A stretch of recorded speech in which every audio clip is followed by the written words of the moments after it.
მართლმა წრეებმა 2003 წლებში ჩვენს წინააღმდეგ ლეიბორისტული პარტიის ხელისუფლებაში არ დასაშვებად დაშალეს მოქალაქეთა კავშირი, შევარდნაძეს არ დაინდეს თავიანთი მოკავშირე და სატელიტი, დაუშალეს მართველი პარტია და შემოუშვეს ოპოზიციურ მინდორზე ხმების ასაკრეფად სააკაშვილის, ბურჯანაძის და ჟვანიას სახით. გახსოვთ, ხო?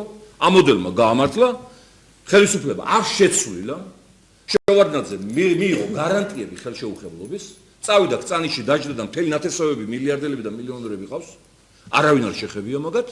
და მოვიდა ისევ პროამერიკული ძალა ახალგაზრდა შევარდნაძეები შეიცვალეს სახელი მოქალაქეთა კავშირი გადაკეთდა ნაცმოძრაობად და დღემდე მოვედით ხო? ეხლა ამათაც ამოეწუვა ვადა კონსტიტუციური ყოველ შემთხვევაში ფაქტობრივი ვადა და იურიდიული ვადა ბუნებრივია ჩვენი ამერიკელი მეგობრები რომლებმაც აქ ჩადეს $1 მილიარდი და ფაქტურად საქართველოს ტერიტორია სანტიმეტრი იყიდეს არაპირებენ ეხლა ასეულად ხელების დაბანას და ამ ქვეყნიდან წასვლას და სანამ გაზდით აუცილებლად თავიანთ სქემებს განახორციელებენ და იქ შექმნეს ჯერ ბატონი ირაკლის პარტია შექმნეს ჩვენს რუსებრივ თქვენ პრაცევავე საწინააღმდეგოდ საპირწონეთ ხო ვერ აკაჩა ამ პარტიამ გარკვეული მიზეზების გამო ვერ გაკაჩა მე კიდე ექსიანი გააკეთეს და ალასანია ალასანი ხო მე გააკეთეს რვიანი გააკეთეს ვერც იმად გაკაჩეს დაიშალა ეს რვიანი მე 6-იანი გააკეთეს ეს ყველაფერი კეთდებოდა ამერიკელი მეგობრების ხელი და დირიჟორობით და ისინი არც მალავდნენ ამას აგერ არის ბატონი ნავარო ამერიკის საერთაშორისო დემოკრატიული ინსტიტუტის დირექტორი პირველ ურთიერთობა მაქვს შესანიშნავი მემასთან კაი პიროვნება მაგრამ დავალების სასრულებს და ეს ბუნებრივიც არის და რესპუბლიკური ინსტიტუტი უშუალოდ ამაზე სქემებზე მუშაობდა მე 6-იანი შექმნეს იმანაც ვერ გაამართლა და ბოლოს დააძლეს მთავარი კოზირი ბატონი ივანიშვილის სახით რომელსაც უთხრეს რა ეხლა ეს მთელი პროამერიკული ძალები მოვლენ შენთან შენ უზრუნველყოფ ამათ პარლამენტში შეყვანას იმისათვის რომ თუ საჭირო გახდა კოალიციური მთავრობა გაუკეთოთ მიხეილ სააკაშვილის პარტიას ნაცმოძრაობას და კოალიციის წევრი გახდეთ თქვენს ministrები და თქვა კომიტეტის თავმჯდომარეები ან თუ თქვა ძალიან წააგეს ისევ თქვენ მოხვიდეთ ხელისუფლებაში და სტრატეგია ნატოს მიმართულებით სტრატეგია ეროვნული სიმდიდრის გაყიდვა გასხვისების მიმართულებით ყველა ის უბედურების სცენარი რომელიც დღესაც ძალაშია დარჩეს უცვლელი და არ შეექმნა საფრთხე ჩვენ სტრატეგიულ ინტერესებს ეხლა ბუნებრივია შეიძლება მას ძალიანაც არ უნდოდა ამ ფუნქციის აღება ვერ დავაბრალებო დღე-დაღამე ახლა ოცნებობდა რამენაირად ქართულ პოლიტიკაში ჩაბმულიყო მაგრამ ის თავისი მილიარდების ტყვია იმავდროულად აი რაღაცა ქონება რო გაქვს ხო ნერვიულობ რომ ვიღაცა არ მოვიდეს და არ მოგფაროს და აი დაჩაროგა ქალაგაეთ არ გაგიტეხონ და თქვა ის რაღაცა კამპოტი რო აქვს შენახული დიასახლის არ მოპარო ხო ინდონეზია უკვე სამწუხაროდ ხალხში ზეღადაგე მისული ეგეთები ხდება ეხლა რაც მეტი მილიარდი გაქვს მეტი პრობლემა გაქვს მისი დაცვა მეტი კამპოტი ხო საერთოდ მილიარდი შოვნა ზოგჯერ უფრო ეულე ვიდრე მისი დაცვა ხო მეტი კამპოტი მეტი კონსერვი ხო ეხლა ეს კონსერვი და ეს კომპოტი ჩადებულია არა ვთქვათ რუსეთში სადაც იშოვა მან არა ინდუეთში სადაც ასევე იქ არის შეიძლება არ იყო კონტრაბანდა მაგრამ არის გაყიდვა იყო ლებეთთან ერთად და მით იშოვა ეს ფული ახლა ეს კომპიუტერებს რო წერენ სისულელებს ზღაპარია მასაზეა გათვლილი ეს ფული დაბანდებულია მანჰეტენის ბანკებში უოლ-სტრიტზეა დაბანდებული ავსტრიის ბანკებშია დაბანდებული და როგორც კი მოინდებნებს შეერთებული შტატები იმ ანგარის გაყინავს ნებისმიერ დროს ეს პრობლემა არის აგერ კადაფის გაუყინეს 200 მილიარდი და დღემდე არ დაუბრუნეს ლიბიას ლიბიელები იხოცებიან შიმშილი და იმპულსს არ აძლევენ რათა ის ფული რომ ისცენ ევროს ინფლაცია წავა წარმოუდგენელი ტემპებით იგივე ჰუსეინის ანგარიშები საწავიდა ეს 700 მილიარდი დაიტოვეს იქ ანუ ეს ომები რომელსაც ეწევა ჩვენი მეგობარი ატლანტიზმი და ატლანტისტები ხო არ არის მარტო დემოკრატიისათვის და იდეებისათვის და ცივილიზებული ღირებულებებისათვის ძალიან პრაგმატული გათვლებია ფინანსური და სანავთობო ინტერესები ანუ იქით აღარ გადავალ ყოველ შემთხვევაში ამას როგორც კი არ შეასრულებს დავალებას პატრონებისას ეგრევე დაემუქრება მილიარდების დაკარგვის საფრთხე შესაბამისად ბუნებრივია ახლა ეს ადამიანიც იძულებულია რომ ეს დავალება შეასრულოს ბუნებრივია მას ალბათ პოლიტიკური ამბიციებიც ჰქონდა და ჩვენი ინფორმაციით თავიდანვე ჰქონდა როდესაც ააშენა ნარიყალაძე ეს სასახლე 99-2000 წლებში აი მაშინ დაიწყო ჩვენი დაპირისპირება მე წავედი წინააღმდეგი იმ ტერიტორიის გათხრის რამე პიროვნული ხომ არ არის თქვენ შორის პიროვნული არ ვიცნობ ან შეხების პიროვნულად მე მას არასოდეს არ შევხვედრი ვარ არ ვიცნობ აი ეს იყო 99-2000 წლებში მე გამოვედი ტელევიზიით და დავგმე იქ სასახლის მშენებლობა ნარიყალაძე რომელიც მართლა არ შეიძლება იყოს რაღაცა ალუმინისა და შუშის სასახლის ობიექტი არა საშინელება და მე რაც თავარე იქ არის აი კითხეთ არქეოლოგებს რამდენიმე არქეოლოგიური შრე თბილისი იყო ნარიყალა იყო თავის დროზე წარმოშობის პირველ საუკუნეებში აი ეგ იყო შეკრული ციხესიმაგრე ქალაქი იქით ბოტანიკური ბაღის ხევი რო ჩადის ხიდი გადმოდიოდა, მოდიოდნენ ქარავნები ჩინეთიდან, ირანიდან, ინდოეთიდან, აკლემებით, სტილოები და აქედან უყურებდა ის მცველი, ციხის მცველი, ვინ გამოეტარებინა და ვინ არა, ზევიდან, კოშკურიდან. ეს არის მრავალ შვიანი არქეოლოგიური საგანძური, რომელსაც უნდა შესწავლა და არ შეიძლება ეხლა გრამში. ეხლა როგორც ჩანს, აქედან მოკლედ მithვალწუნა თუ ამიჩემა. ნუ ეხლა მე იმდენმა ვინმე მრავე მაწყენა პოლიტიკაში ეხლა ეს რო დავიხსო, მაგაც მახსოვს. პოლიტიკაში რო ხარ არ შეიძლება რომ ბოღმა იყო. ბატონო შალვა, იგივე რესპუბლიკელებთან პიროვნული ურთიერთობები თქვენ არ გაქვთ ხო ცუდი? არა, ცუდი ნამდვილად რატომ უნდა გქონდეს ეხლა ეს ხალხი ნაკლებად საშიშია ჩემთვის და საზოგადოებისათვის. იცით რატო? არ მალავე რაც უნდათ.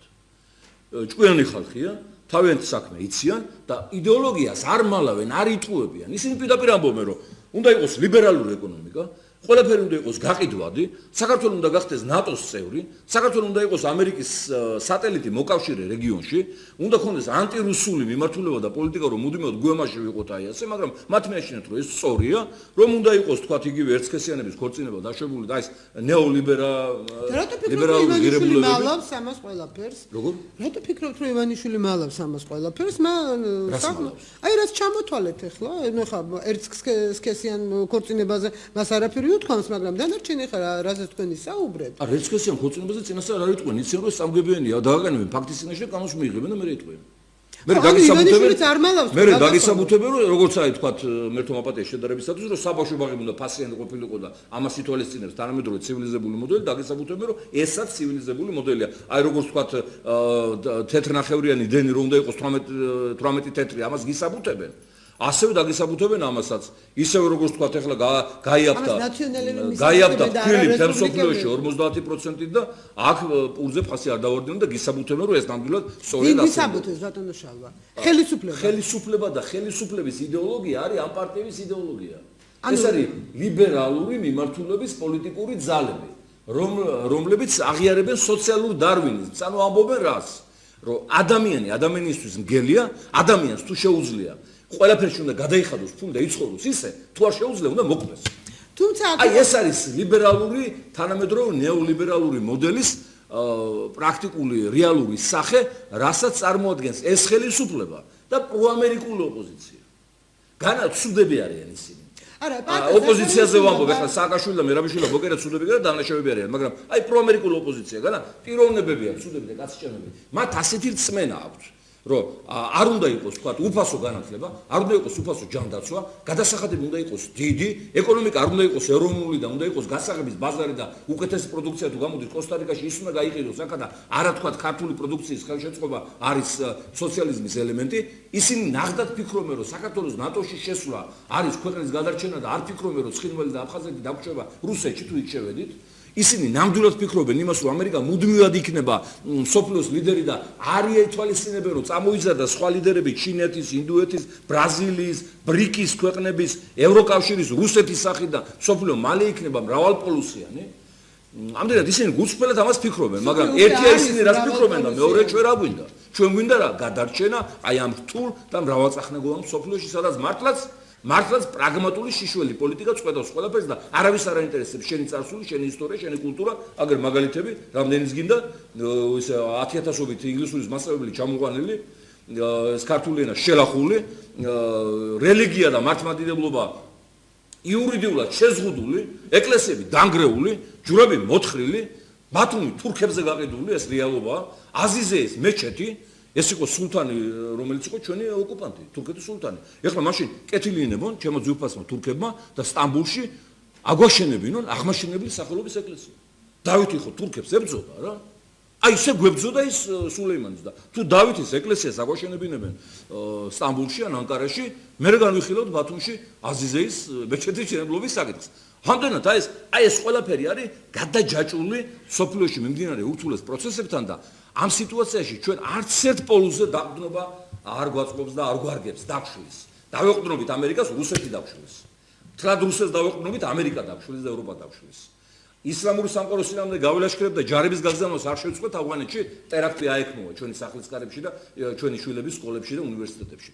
ამიტომ ეხლა ასეთი ავანტიურისტული ხელისუფლება და ავანტიურისტული ოპოზიცია ნამდვილად არ წარდგება ჩვენი ქვეყნის ხვალდელი დღეს თორე ეხლა შალვა ანთელაშვილი არ წამოსულა პრეზიდენტის ოჯახიდან, პროფესორების ოჯახიდან, გლეხიშვილი ვარ და ისევ დაუბრუნდები ჩემს მიწას და ჩემს ტყეს.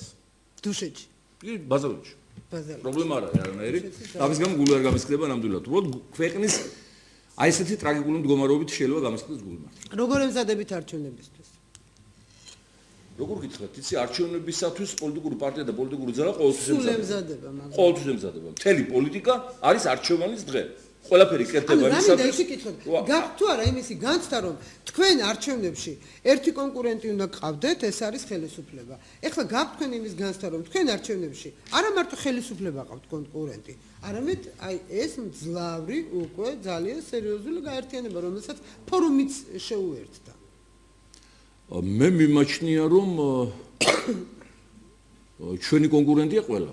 და რამე დაიცით ვისთან ჩვენი კონკურენტია და შალვა ნათელაშვილი და ლეიბორისტი ჩვენი კონკურენტია ყველა ვინც ჩვენთან ერთად არ იღლის კენჭს ვინც ალგე იღლის კენჭს და გონია რომ პარტია და პოლიტიკური ძალა ყველა არის ჩვენი კონკურენტი ეხლა არის თუ არა ეს მეორე ამბავი რაც შეეხება ხელისუფლებას ეს არის ქვეყნის მტერი პოლიტიკური ძალა ამიტომ მას კონკურენტად ვერ განვიხილავ ეს არის ძალა რომელმაც დაგვიშალა საქართველოს 650 სოფელი აჩუქა უცხო თესტს და უცხოელს და სხვადასხვა შეიძლება კაი ხანს ვერ დაბრუნდეს ეს ჩვენი ფუძე და ჩვენი სახკარი იმ რეგიონებში ეს არის ძალა რომელმაც დააშინა ხალხი დაიჭირა გაალაჩრა იყიდა დაატერორა წაართვა აღუკვეთა და ყველაფერი უარესზე უარესი გაუკვეთა ხოლო რაც შეეხება ბატონ ივანიშვილის გაერთიანებას მე მიმაჩნია რომ უფრო პიროვნული მტრობა აქვს.